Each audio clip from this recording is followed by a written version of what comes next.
ಅಖಿಲಾಂಡ ಕೋಟಿ ಬ್ರಹ್ಮಾಂಡ ನಾಯಕ ರಾಜಾದಿರಾಜ ಯೋಗಿರಾಜ ಪರಬ್ರಹ್ಮ ಶ್ರೀ ಸಚ್ಚಿದಾನಂದ ಸದ್ಗುರು ಸಾಯಿನಾಥ್ ಮಹಾರಾಜ್ ಕಿ ಜೈ. ಗುರುವಿನ ಪಾದಾರವಿಂದಗಳಿಗೆ ವಂದಿಸುತ್ತಾ ನಮಸ್ತೆ ಸ್ನೇಹಿತರೆ ಪೂಜೆ ಪುನಸ್ಕಾರ ವ್ರತ ಇವುಗಳನ್ನೇ ಮಾಡಿ ನಾವು ಗುರುವಿನ ಅನುಗ್ರಹ ಆಶೀರ್ವಾದವನ್ನು ಸಂಪಾದನೆ ಮಾಡಬೇಕು ಅಂತ ಏನಿಲ್ಲ. ಒಳ್ಳೆಯ ಒಂದು ಮನಸ್ಥಿತಿ, ತಪ್ಪಾದ ನಿರ್ಧಾರಗಳನ್ನು ಸರಿಯಾದ ನಿರ್ಧಾರಗಳೊಂದಿಗೆ ಪರಿವರ್ತನೆ ಮಾಡಿಕೊಳ್ಳೋದು, ಹಾಗೆ ಗುರುವಿನ ಶರಣದಲ್ಲಿ ಸಂಪೂರ್ಣವಾಗಿ ಸೆರೆಂಡರ್ ಆಗೋದು.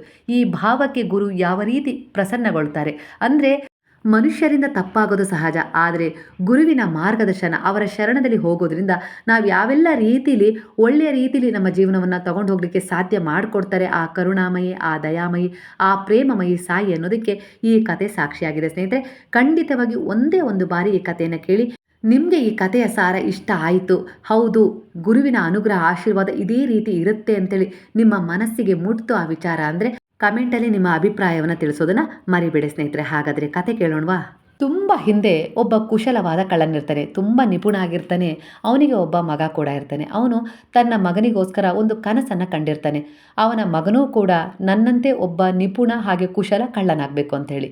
ಆಗಿದ್ದು ಹಾಗೆಯೇ ಅವನ ಮಗ ಅಪ್ಪನಿಗಿಂತ ಒಂದು ಕೈ ಮೇಲೆ ಅನ್ನೋ ಹಾಗೆ ತುಂಬ ಕುಶಲ ಬುದ್ಧಿ ಉಳ್ಳ ಕಳ್ಳನಾಗಿರ್ತಾನೆ. ಕಳ್ಳನಿಗೆ ವಯಸ್ಸಾಗತ್ತೆ.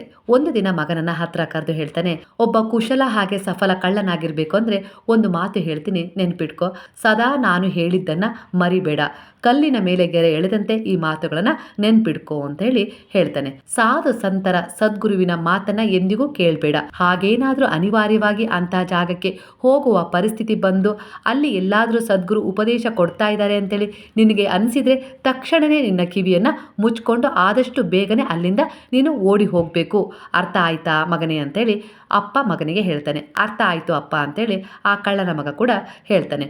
ಹೀಗೆ ಸುಮಾರು ದಿನ ಆದಮೇಲೆ ಕಳ್ಳನ ಮಗನಿಗೆ ಅನಿಸುತ್ತೆ, ನಾನು ಯಾಕೆ ಇವತ್ತು ರಾಜನ ಅರಮನೆಗೆ ಹೋಗಿ ಕಳ್ಳತನ ಮಾಡಬಾರ್ದು ಅನ್ನೋ ರೀತಿಯಲ್ಲಿ ಯೋಚನೆಯನ್ನು ಮಾಡ್ತಾನೆ. ಯೋಜನೆಯನ್ನು ಹಾಕ್ತಾನೆ. ಅದೇ ರೀತಿ ರಾಜನ ಅರಮನೆಯ ಕಡೆಗೆ ಹೊರಡ್ತಾನೆ. ಸ್ವಲ್ಪ ದೂರ ಹೋಗಿರ್ತಾನೆ. ಅವನಿಗೆ ತನ್ನ ದಾರಿಯಲ್ಲಿ ಒಂದು ಗುಂಪು ಸಭೆಯನ್ನು ಸೇರಿರೋದು ಕಾಣಿಸುತ್ತೆ. ಅಲ್ಲೇ ಇರುವ ಒಬ್ಬ ವ್ಯಕ್ತಿಯನ್ನು ಕೇಳ್ತಾನೆ, ಯಾಕಿಷ್ಟು ಜನ ಸೇರಿದಾರಲ್ಲಿ ಅಂತೇಳಿ. ಆಗ ಆ ವ್ಯಕ್ತಿ ಹೇಳ್ತಾನೆ, ಸದ್ಗುರುವು ಉಪದೇಶವನ್ನು ನೀಡ್ತಾ ಇದ್ದಾರೆ, ಹಾಗಾಗಿ ಜನ ಸೇರಿದ್ದಾರೆ ಅಂತ ಹೇಳಿ ಆ ವ್ಯಕ್ತಿ ಹೇಳ್ತಾನೆ. ಕಳ್ಳನ ಮಗ ತಕ್ಷಣ ಅನ್ಕೊಳ್ತಾನೆ, ನನಗೆ ಬಾಬಾರವರ ಉಪದೇಶವೂ ಬೇಡ, ನಾನು ಕೇಳಿಸ್ಕೊಳ್ಳೋದು ಇಲ್ಲ ಅಂತೇಳಿ ಕಿವಿ ಮೇಲೆ ಗಟ್ಟಿಯಾಗಿ ಅವರಪ್ಪ ಹೇಳಿದಂತೆ ತನ್ನ ಕೈಗಳನ್ನು ಇಟ್ಟು ಮುಂದೆ ಸಾಕ್ತಾ ಇರ್ತಾನೆ. ಬೇಗನೆ ಆ ಗುಂಪನ್ನು ದಾಟ್ಬಿಡೋಣ ಅನ್ನೋ ರೀತಿಲಿ. ಈ ಭರದಲ್ಲಿ ಅವನ ಕಾಲಲ್ಲಿ ಒಂದು ದೊಡ್ಡ ಕಲ್ಲಿರೋದೆ ಕಾಣೋದಿಲ್ಲ. ಆ ಕಲ್ಲನ್ನು ಎಡವಿ ಬಿದ್ದುಬಿಡ್ತಾನೆ. ಬಿದ್ದ ತಕ್ಷಣ ಅವನ ಕಿವಿ ಮೇಲೆ ಏನು ಗಟ್ಟಿಯಾಗಿ ಕೈಗಳನ್ನು ಇಟ್ಕೊಂಡಿರ್ತಾನಲ್ಲ, ಆ ಕೈ ತಪ್ಪು ಹೋಗ್ತವೆ. ಆ ತಕ್ಷಣವೇ ಆ ಬಾಬಾರವರ 2 ಉಪದೇಶಗಳು ಅವನ ಕಿವಿ ಮೇಲೆ ಬೀಳ್ತವೆ. ಮಗು, ಎಂದಿಗೂ ಸುಳ್ಳು ಹೇಳಬಾರದು, ಹಾಗೆ ಉಪ್ಪು ತಿಂದ ಮನೆಗೆ ಎಂದಿಗೂ ದ್ರೋಹ ಮಾಡಬಾರದು. ಯಾವ ವ್ಯಕ್ತಿ ಈ ಮಾತುಗಳನ್ನು ಪಾಲಿಸ್ತಾನೋ ಅಂತಹ ವ್ಯಕ್ತಿಯ ಜೊತೆ ಸದಾ ಭಗವಂತನ ವಾಸವಿರುತ್ತೆ, ಭಗವಂತ ಅವನಿಗೆ ಯಾವಾಗಲೂ ಸಹಾಯ ಮಾಡ್ತಾನೆ ಅನ್ನುವ ಮಾತುಗಳು ಆ ಹುಡುಗನ ಕಿವಿಗೆ ಬೀಳ್ತವೆ. ಆ ತಕ್ಷಣ ಕಳ್ಳನ ಮಗ ಬೇಗನೆ ಮೇಲೆದ್ದು ಮತ್ತೆ ತನ್ನ 2 ಕೈಗಳನ್ನು ಕಿವಿಗಳ ಮೇಲೆ ಇಟ್ಕೊಂಡು ಆ ಗುಂಪನ್ನು ದಾಟಿ ರಾಜನ ಅರಮನೆಯ ಕಡೆಗೆ ಹೊರಡ್ತಾನೆ. ರಾಜನ ಅರಮನೆಯ ಹೊರಗೆ ಬಂದು ನಿಂತಾಗ ಕಾವಲುಗಾರ, ಯಾರು ನೀನು, ಎಲ್ಲಿಗೆ ಹೊರಟಿರುವೆ ಅಂತ ಹೇಳಿ ಕೇಳ್ತಾನೆ. ಆ ಕ್ಷಣ ಆ ಕಳ್ಳನ ಮಗನಿಗೆ ಬಾಬಾರವರ ಆ ಮೊದಲನೇ ಉಪದೇಶ ನೆನಪಿಗೆ ಬರುತ್ತೆ, ಎಂದಿಗೂ ಸುಳ್ಳು ಹೇಳಬಾರ್ದು ಅನ್ನುವ ಮಾತು. ಆಗ ಆ ಕಳ್ಳನ ಮಗ, ಸರಿ ಇಂದು ನಾನು ನಿಜವನ್ನೇ ಹೇಳ್ಬಿಡೋಣ ಅನ್ನೋ ರೀತಿಯಲ್ಲಿ ಆ ಸೇವಕನೇ, ಆ ದ್ವಾರಪಾಲಕನಿಗೆ ಹೇಳ್ತಾನೆ, ನಾನು ರಾಜನ ಅರಮನೆಗೆ ಕಳ್ತನ ಮಾಡಲಿಕ್ಕೆ ಅಂತೇಳಿ ಇವತ್ತು ಬಂದಿದ್ದೀನಿ ಅಂತ ಹೇಳಿ ಹೇಳ್ತಾನೆ. ಆಗ ಆ ದ್ವಾರಪಾಲಕ ಜೋರಾಗಿ ನಗಲಿಕ್ಕೆ ಶುರು ಮಾಡ್ತಾನೆ. ಇವನು ಅರಮನೆಯ ಒಳಗಿರುವ ಸೇವಕನಿರ್ಬೋದು, ನನ್ನ ಜೊತೆ ಹೀಗೆ ತಮಾಷೆ ಮಾಡ್ತಾ ಇದ್ದಾನೆ ಅಂಥೇಳಿ ಅಂದ್ಕೊಂಡು ಹೋಗು ಒಳಗೆ, ನಿನ್ನ ಕೆಲಸ ಏನಿದೆ ಅದನ್ನು ಮುಗಿಸ್ಕೋ ಅಂತೇಳಿ ಅವನನ್ನು ಒಳಗೆ ಕಳಿಸ್ತಾನೆ. ಈಗ ಕಳ್ಳನ ಮಗ ನಿಜವನ್ನು ಹೇಳಿ ಅರಮನೆ ಒಳಗೆ ಹೋಗುವ ಸಂದರ್ಭ ಉಂಟಾಗತ್ತೆ. ಅವನ ಎದುರೇ ಅರಮನೆ ಒಳಗೆ ಹೋಗ್ತಾನೆ. ಒಂದು ಕೋಣೆ ಒಳಗೂ ಕೂಡ ಹೋಗ್ತಾನೆ. ಅಲ್ಲಿ ನೋಡ್ತಾನೆ, ಬಹಳಷ್ಟು ವಜ್ರ ವೈಡೂರ್ಯ ದನ ಕನಕ ಎಲ್ಲ ಇರುತ್ತೆ. ಆ ಕಳ್ಳನ ಮಗ ತಾನು ತಂದಿದ ಚೀಲದಲ್ಲಿ ಎಲ್ಲವನ್ನ ತನಗೆಷ್ಟು ಬೇಕೋ ಎಲ್ಲವನ್ನ ತುಂಬಿಕೊಳ್ಳದೇನೆ ಹೆಗಲ ಮೇಲೆ ಹೊತ್ತು ಮತ್ತೊಂದು ಕೋಣೆಗೆ ಹೋಗ್ತಾನೆ. ಅಲ್ಲಿ ನೋಡಿದರೆ ವಿವಿಧ ರೀತಿಯ ಭಕ್ಷ್ಯ ಭೋಜನಗಳನ್ನು ತಯಾರಿಸಿ ಇಟ್ಟಿರ್ತಾರೆ. ಆ ಕಳ್ಳನ ಮಗನಿಗೆ ಹೊಟ್ಟೆ ತುಂಬ ಹಸ್ತಿರುತ್ತೆ. ಅದನ್ನು ನೋಡಿ ಆಸೆ ಆಗತ್ತೆ. ಹಾಗಾಗಿ ಚೀಲವನ್ನು ಅಲ್ಲೇ ಇಟ್ಟು ತನಗೆ ಬೇಕಾದ ಪದಾರ್ಥಗಳನ್ನು ಬಡಿಸ್ಕೊಂಡು ಆರಾಮಾಗಿ ಕೂತ್ಕೊಂಡು ಊಟ ಮಾಡ್ತಾನೆ. ಇನ್ನೇನು ಚೀಲವನ್ನು ಹೊತ್ಕೊಂಡು ಹೊರಗೆ ಹೋಗೋಣ ಅನ್ನೋಷ್ಟರಲ್ಲಿ ಆ ಕಳ್ಳನ ಮಗನಿಗೆ ಗುರುವಿನ ಇನ್ನೊಂದು ಉಪದೇಶ ನೆನಪಿಗೆ ಬರುತ್ತೆ, ಉಪ್ಪು ತಿಂದ ಮನೆಗೆ ದ್ರೋಹ ಬಗೆಬಾರದು ಅಂತೇಳಿ. ಆ ತಕ್ಷಣವೇ ತಾನು ಹೆಗಲ ಮೇಲೆ ಹೊತ್ತಿದ್ದ ಚೀಲವನ್ನು ಕೆಳಗೆ ಇಳಿಸ್ತಾನೆ. ನಾನು ಈಗಷ್ಟೇ ಮತ್ತೆ ಊಟ ಮಾಡಿರುವ ಪದಾರ್ಥಗಳಲ್ಲಿ ಉಪ್ಪಿತ್ತು. ನಾನು ಹೇಗೆ ರಾಜನ ಬಗ್ಗೆ ಕೆಟ್ಟದನ್ನು ಯೋಚಿಸ್ಲಿ ಅಂತ ಹೇಳಿ ಆ ಕಳ್ಳನ ಮಗನಿಗೆ ಅನಿಸುತ್ತೆ. ಹಾಗಾಗಿ ಆ ಚೀಲವನ್ನು ಅಲ್ಲೇ ಬಿಟ್ಟು ಮರಳಿ ಹೊರಡ್ತಾನೆ. ಆಗ ಮತ್ತೆ ಅದೇ ದ್ವಾರದಿಂದ ಹೊರಗೆ ಹೋಗ್ಬೇಕಲ್ಲ, ಆ ಸೇವಕನ ಎದುರಿಗೆ ಬಂದು ನಿಲ್ತಾನೆ. ಆಗ ಆ ಸೇವಕ ಕೇಳ್ತಾನೆ, ಏನಾಯಿತು, ನೀನು ಕಳ್ತನ ಮಾಡಲಿಲ್ವಾ ಅಂತೇಳಿ ತಮಾಷೆ ಮಾಡ್ತಾನೆ.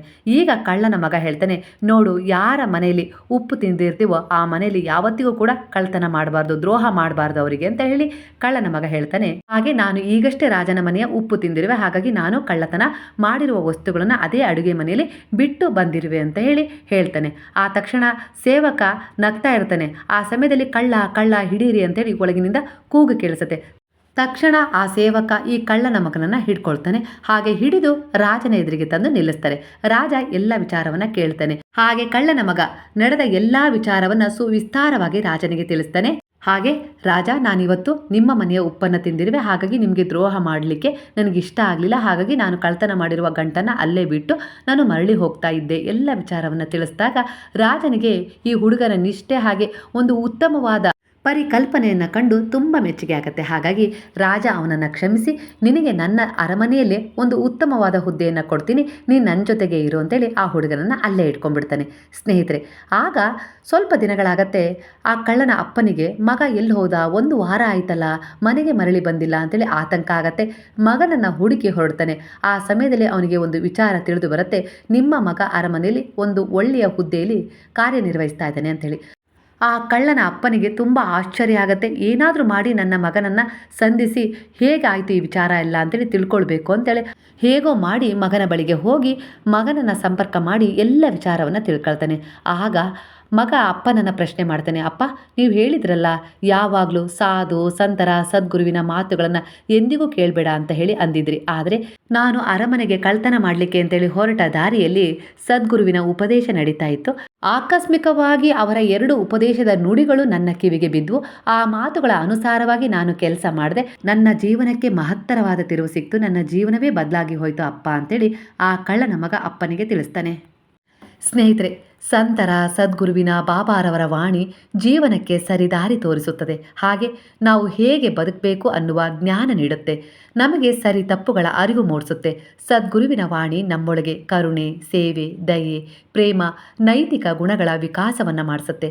ಸದ್ಗುರುವಿನ ವಾಣಿಗಳು ಮನಸ್ಸನ್ನು ಶುದ್ಧಗೊಳಿಸುತ್ತೆ. ಕೆಟ್ಟ ಮಾತುಗಳಿಂದ, ಕೆಟ್ಟ ವಿಚಾರಗಳಿಂದ ದೂರ ಇಡುತ್ತೆ.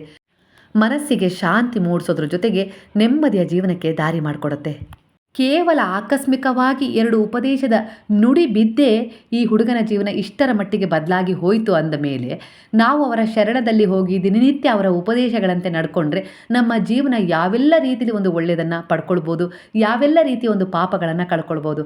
ಅದಕ್ಕೆ ಹೇಳೋದು ಗುರು ಬಾಬಾರವರ 11 ವಚನಗಳಲ್ಲಿ ಒಂದು ನುಡಿ ಇದೆ, ನೀನು ಎಂಥದ್ದೇ ಪಾಪ ಮಾಡಿರು, ಎಂಥದ್ದೇ ತಪ್ಪುಗಳನ್ನು ಮಾಡಿರು, ಒಮ್ಮೆ ಪಶ್ಚಾತ್ತಾಪದಿಂದ ಬಂದು ನನ್ನ ಪಾದಗಳಲ್ಲಿ ಶರಣಾದರೆ ನಿನ್ನ ಪಾಪದ ಭಾರವನ್ನು ನಾನು ಭರಿಸ್ತೀನಿ, ನಿನ್ನನ್ನು ಕ್ಷಮಿಸ್ತೀನಿ, ಉದ್ಧರಿಸ್ತೀನಿ, ನಿನಗೆ ಬೇಕಾದ ಅವಕಾಶಗಳನ್ನು, ಜೀವನವನ್ನು, ನೆಮ್ಮದಿಯನ್ನು, ಆರೋಗ್ಯವನ್ನು ನಾನು ಕೊಡ್ತೀನಿ ಅಂತ ಹೇಳಿ ಬಾಬಾರವರು ಕೊಟ್ಟ ಭರವಸೆ 11 ವಚನಗಳಲ್ಲಿದೆ. ಸ್ನೇಹಿತರೆ, ಅವರು ಸಮಾಧಿ ಹೊಂದೋದಕ್ಕಿಂತ ಮೊದಲು ಹೇಳಿದರು, ನಾನು ಸಮಾಧಿ ಹೊಂದಿದ ಮೇಲೆಯೂ ನನ್ನ ಸಮಾಧಿ ನಿಮ್ಮ ಜೊತೆ ಮಾತನಾಡುತ್ತದೆ, ನೀವು ನಂಬಿಕೆ ಇಟ್ಟು ಮಾತನಾಡಿಸಿದ್ರಿ ಅಂತೇಳಿ. ಅಲ್ಲಿಗೆ ಅರ್ಥ ಮಾಡ್ಕೊಳ್ಳಿ, ನಾವು ಗುರುವಿನಲ್ಲಿ ಎಷ್ಟು ದೃಢವಾದ ಭಕ್ತಿಯಿಂದ ನಿಷ್ಕಲ್ಮಶ ಭಾವದಿಂದ ಸ್ಪಂದಿಸ್ತೀವೋ ಆ ಭಾವಕ್ಕೆ ಅವರು ಪ್ರತಿಸ್ಪಂದಿಸ್ತಾರೆ, ನಮ್ಮ ಜೊತೆ ಮಾತಾಡ್ತಾರೆ. ಇದರ ಅನುಭವ ಸಾಕಷ್ಟು ಜನರಿಗೆ ಆಗಿದೆ.